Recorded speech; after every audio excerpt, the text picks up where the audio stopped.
Lily, can I talk to you for a moment? Oh, sorry, Anne. I'm still at work. I'll message you later. Oh, really? It's about your husband, Hans. What about him? Well, you might regret it if you don't hear this. What is it? Well, you see, I've decided to marry Hans. What? What are you saying? Hans is my husband. Yeah, so you should hurry up and get a divorce. Don't say it so easily. I'll leave work early and confirm with Hans right now. Oh, can you really confirm it?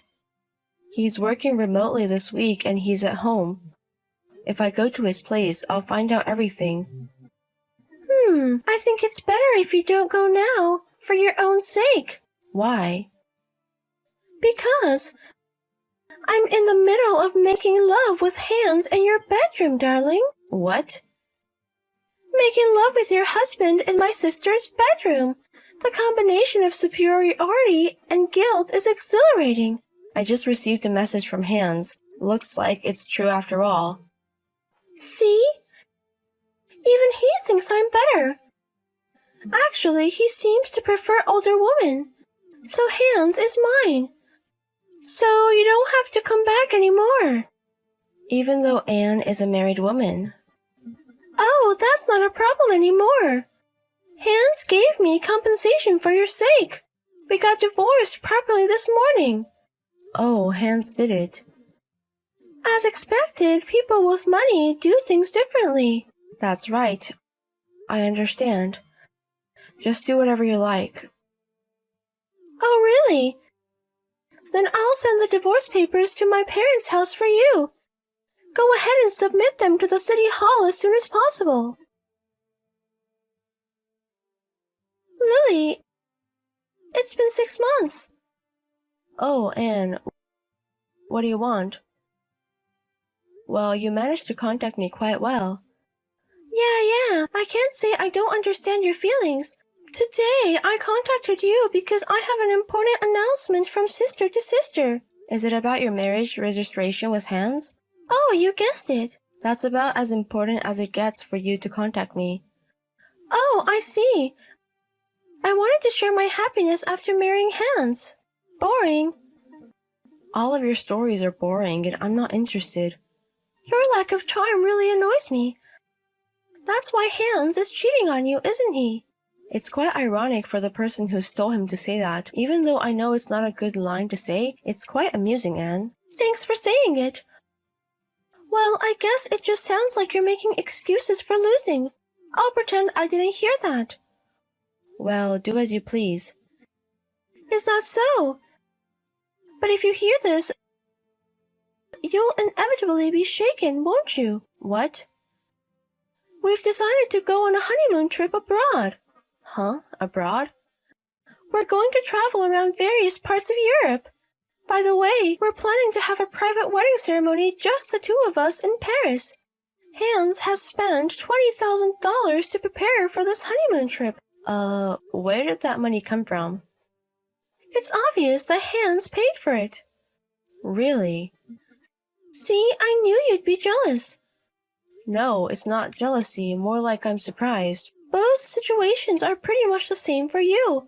After all, you had a small wedding ceremony with only close family members, and you didn't even get to go on a honeymoon trip. It's completely different for me. It just goes to show the difference in how we're loved and valued. Well, it's your problem, so do as you please. Isn't it better not to waste too much money?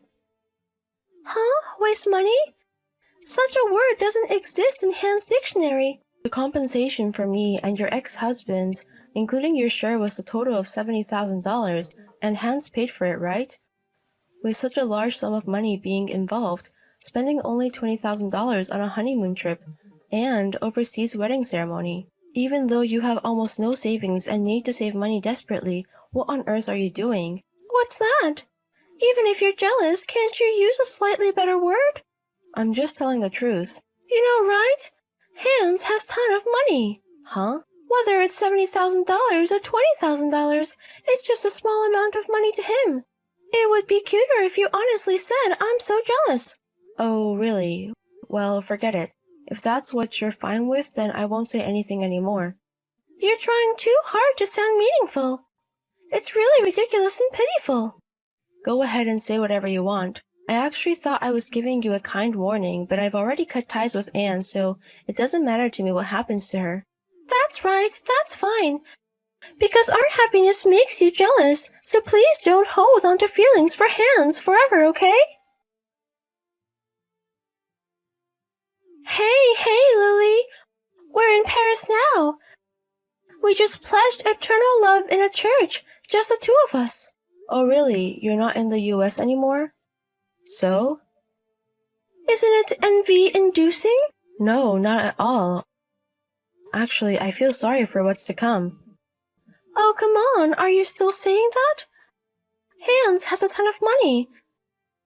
It wouldn't be an exaggeration to say he has an unlimited amount of money. That's why he easily spent $20,000 on this honeymoon trip. Unlimited money? Even though he has no income?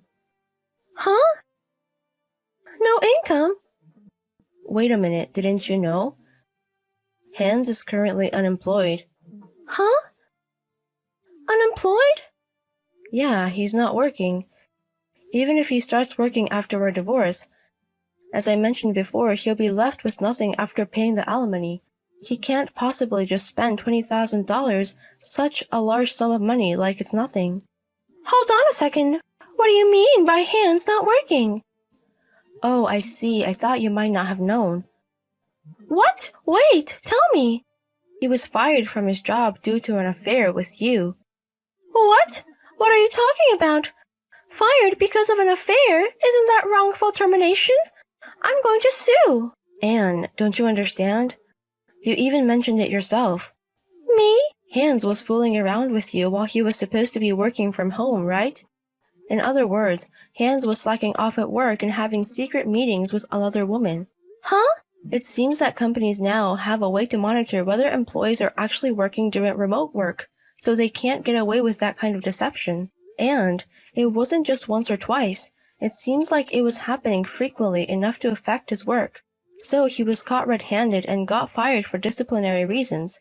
In this scenario, he wouldn't receive any severance pay, and I really have no idea where he managed to get $20,000 for the honeymoon trip. Huh? So Hans staying at home all the time wasn't because of remote work, but because he's unemployed? Because he's unemployed.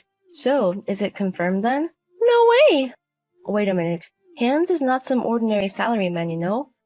Huh? He works for a major company, and although I think his income was higher than the average salary in society, it's still impossible for him to casually spend $20,000 like that. Huh? Why? Is Hans an executive at a major company? Huh? Did you see his name on the company's website? Oh, maybe. Could it be a case of mistaken identity? The wrong person? It seems there's another person with a different spelling for the same last name and first name as the executive. No way! I mean, Hans, who is still in his early 30s, being an executive at a major company? It doesn't seem like he was exceptionally talented or anything, so I find it hard to believe. That's impossible. So, what was the purpose of me stealing Hans from you? Not only was it meaningless, but I also suffered a big loss. I was deceived. I don't need it. Take it back. I don't need it. Well then, I'll get back to work. Wait! Bye-bye. At this point, the honeymoon trip was cancelled. Cancellation fees were incurred and the $20,000 was not refunded in the end. However, it seems that Hans mentioned being fired to Anne in a message, and they ended up divorcing without the argument of, I was deceived, alimony, getting anywhere. However, it turned out that the $20,000 for the honeymoon trip was actually Anne's debt. According to Hans, he borrowed it because Anne said she wanted a luxurious honeymoon trip, and Anne mistakenly thought the loan agreement was a prenuptial agreement and signed it without reading it carefully. Afterward, Anne had to take on multiple jobs to repay the debt. Both situations seem equally absurd, but as long as they stay away from me, it's fine.